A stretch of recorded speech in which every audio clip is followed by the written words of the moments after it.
Well, hello, ladies and gentlemen. Welcome back along to another episode of the Dairyman's Diary. My name is Frank, as always, and you're joining me today on this bitterly cold morning here. We are in December. It is really hardening up outside there. Cold winds driving throughout the day, and really cold spells at night as well, which means that we are pretty much frozen up here today. The area around Chellington Valley is pretty much all frozen through, which is good news because it means we can get some more muck out onto the stubble fields. We can't get any more ploughing done. We'll have to hang on to that one for a little bit. But yeah, we're not going to be doing too much of the groundwork for a little while anyway, but it doesn't matter because we've got plenty to keep us going here. You joined us, we're at farm number 2. We've just been out in the old Massey there. We've got a new little tool on the back of the Massey that we'll show you momentarily, which is really just allowing us to there you go, and that's just what I've done. We're going to leave this John Deere here. It's just kind of cleaning up the yards a little bit faster for us in the morning, and meaning that I can get out to do other things. Just knock that off there. Fantastic. But yeah, it's a beautiful day, and what it is just this cheap little kind of sweep on the back, and just allows us to get right up close to that trough nice and quickly in the morning there, and just make sure it's all looking pretty good. So we're going to jump on into this anyway. Perfect stuff, and we're going to actually hook it off now. Put the straw blower back on because we're off down to farm number 1. So we are back down to just 2 telehandlers on demonstration at least, which is a good thing. The Class Scorpion is gone, but we still have the Manure and the JCB Agri Pro, which we're having a look at to see which one we prefer.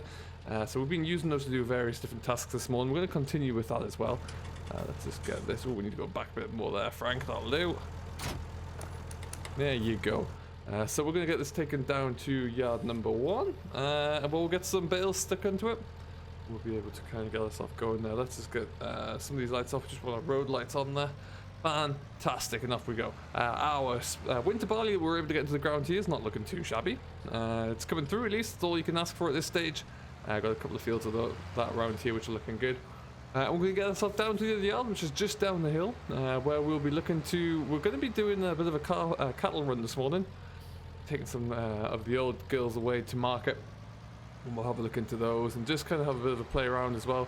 Once we get that done and dusted, we have some lime left over from the I think it was last week really when you saw the update. It's still down into the yard there, but we have the spreader still. We have all that. We need to kind of get that brought back up and taken care of at some point soon. So we'll look to do that and then kind of show you what the where we're going to put that as well, and we're going to have to get that spreader loaded up. So lots to kind of look into there, and lots of different things to get on top of, but still keeping ourselves busy. That's the main gist of it all. Now the idea being with if we do choose one of these telehandlers, that eventually we can maybe get away from the straw blower on the back of the tractor here, and maybe look at getting something which one of these front mounted things for a telehandler that might make it a little bit easier. I don't really think I could put one onto the 320. I just don't think it would be stable enough to do that, truth be told. So that's something that we're going to be looking into as well. Alright, nothing coming, and away we go around the corner here. So like I said, we've got a bit of bedding to put down there, so we're going to try the Manure out first. I think we've been doing a bit more work in the JCB. I think that might be because I'm gravitating towards it. I do like it a lot there. There's a lot to like about the Manure. Yeah, that JCB is a powerful little thing. And we're going to, like I say, get some... We've got a lot of straw. We haven't put any straw into these lot for a few days now, actually. No real reason for it at all. We just didn't get around to it. So they're going to get a couple of bales in there today, which will help them out. And then, yeah, like I say, a lot of the ground around here still needs to get some lime put onto it. But we will...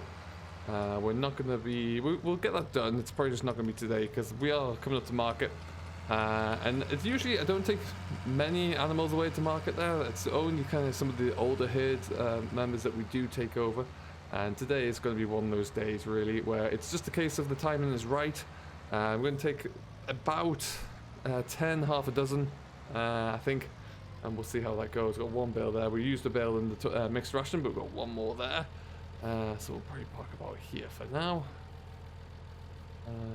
And actually, no, to make it a bit easier for myself, I think these guys do need to be mucked out again. They are producing an awful lot of muck because it has been so cold. They seem to be spending more time inside, so we do need to keep putting more and more straw in there. So we'll have to look at doing that. And before we go any further, though, let's just move this out of the way, and we'll probably use the Manure just to go and give that a bit of a scrape up on the inside. Do like this bucket though. That is one thing I am loving about it. Now you'll appreciate that this has become a little bit of a telehandler kind of car park, really. And it is something that I'm loving. 3 telehandlers to choose from at any point, 2 of which aren't mine, so the servicing is nothing that I need to worry about, or putting the hours on or the maintenance. Not my responsibility there at all. Certain people who live in the house there don't like it at all. My wife is not very impressed with having 3 machines.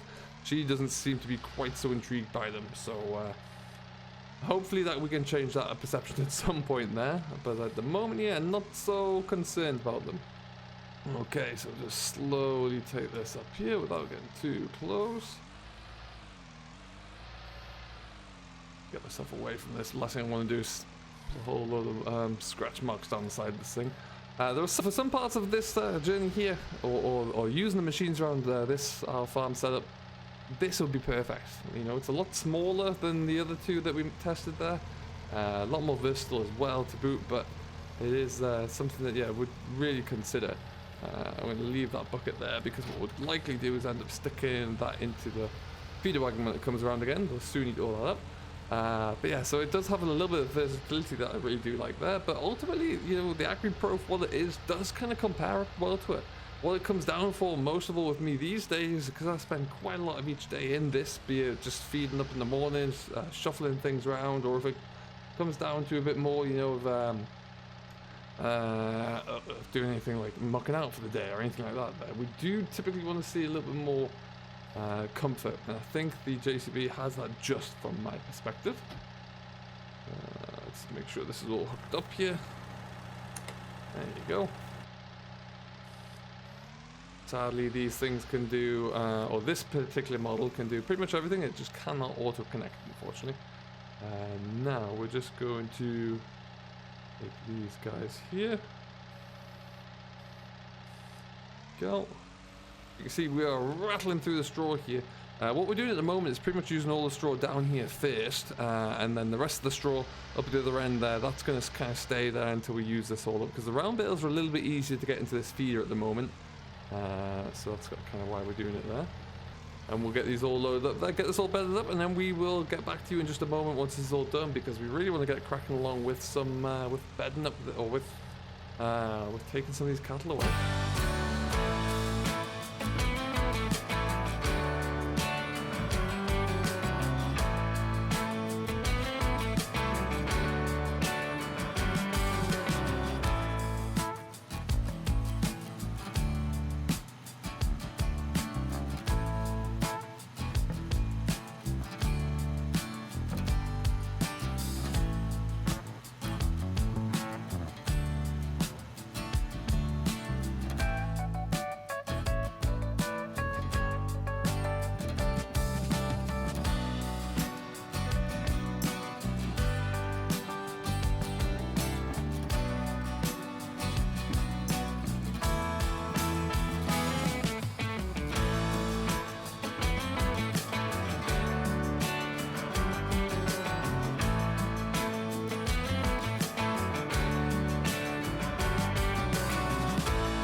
Well, alright folks, that'll just about do it for bedding them down this morning there. They've got a couple more bales in. We might put one in later on. We'll just let them kind of fiddle around with that one first, I think. Yeah, it's looking a bit better, a bit healthier. So is the amount of slurry we have in that slurry lagoon, actually. We're probably about 10-15% full at the moment, which doesn't seem like a lot, but it's a good start. That's the best way to put it there. So it's really starting to build up again, which is good news. We're going to need that in a couple of weeks, I would imagine. But yeah, it's good to have that around. Let's just stick this back into here for now. Ooh, get around there, Frank. It's a bit numb. There you go. Get back over there. Fantastic, we'll just stick this into here. And then we'll come back to it later on. Now, like I say, we need to get these cattle ready to go. So we'll just get this parked up around the corner again. And perfect. But yeah, this is, like I say, you may have seen it. I kind of kept a little bit of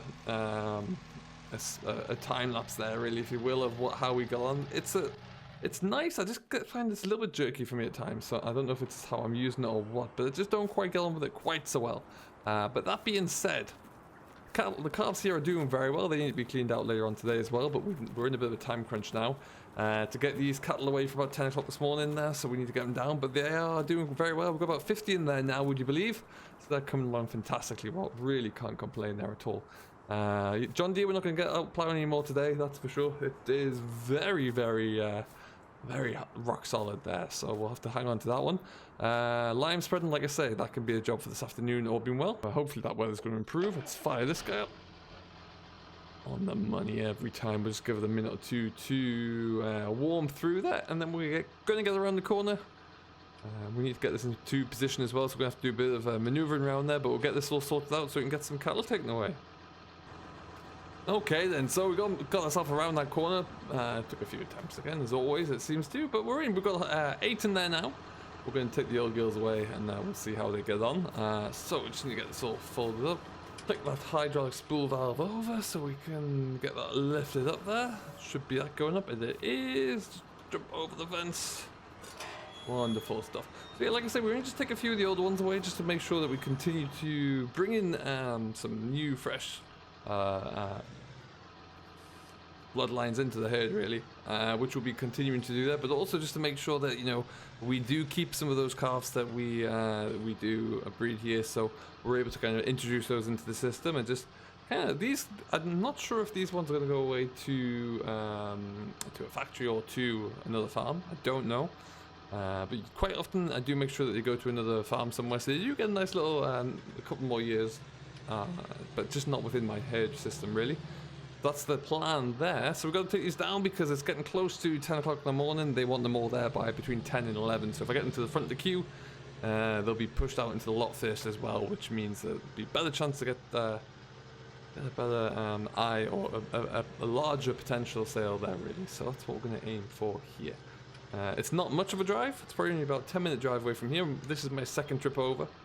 So it should be nice and easy. We've been able to get all the passports sorted out last night. As you know, with any cattle movement these days, it's all got to be logged. So with these ones, we have a system where we have to log everything from their age, where their birthplace, if it was at my farm or not, the movement from that location to my farm, their medical history, what they were last vaccinated with or dosed with, if they were, what that treatment was for, and how long ago it was, any lineage they have.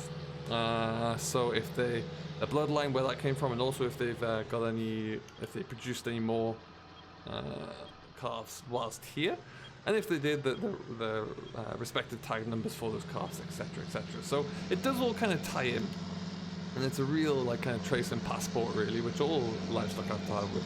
I do quite like it there. I got the technology on my phone that I can kind of keep an eye on it all and update it all very quickly and easily, so that does go a long way. So it's really is quite handy these days. And hopefully it will continue, get even better. We're just going to stop about there. Easy does it. Nothing on the roads here, surprisingly, but we'll take it around there. There you go. Okie dokie there. So I hope you're all doing very well. Do let me know down below what you're getting on with and how it's going, as always. I'm very intrigued to know. We're a dairy farm primarily, so we're always kept busy even when it's quiet, is the way I always look at it. There's always something to do with the herd. Ooh, that must be cold on that boat this morning. Good grief. But yeah, we're always kept pretty busy there anyway, so it's varying different tasks based on the seasons. But we're doing well. The land is the farm's getting settled in now. I have an idea for the next 12 months of what the crop rotation is going to look like based off the work that we've been doing with the my precision farming agronomists, so that's looking good. We'll be able to see that implemented further down the line as well, and really see what that looks like in terms of the detail that might add, and the Slow down there, don't get a ticket here. And the impact that might have on the yield primarily, that could be something that's really good, and hopefully a reduction in my inputs as well there. But you never know, we'll have to kind of just keep an eye on that one and see what it looks like. We've got the two telehandlers for another week, so we're going to be making sure we get the most of those. Got some muck carting that we need to get cracking along with as well, and we'll see how that all comes together. So we'll watch this space for that one really.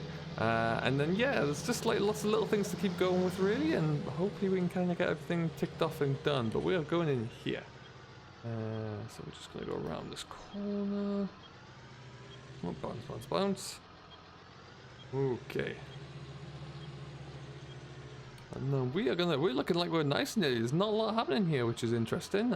So we'll try and take advantage of that where we can, I think, and we'll just get these folks all set up here. Now, what we're going to do is probably just nip around that tree and square versus back up a little bit. And then we get these guys all dropped off. And I think that's all we're going to do for today. That should be enough. I'm not going to come back with another 2. I think we'll just leave it with the 8 there.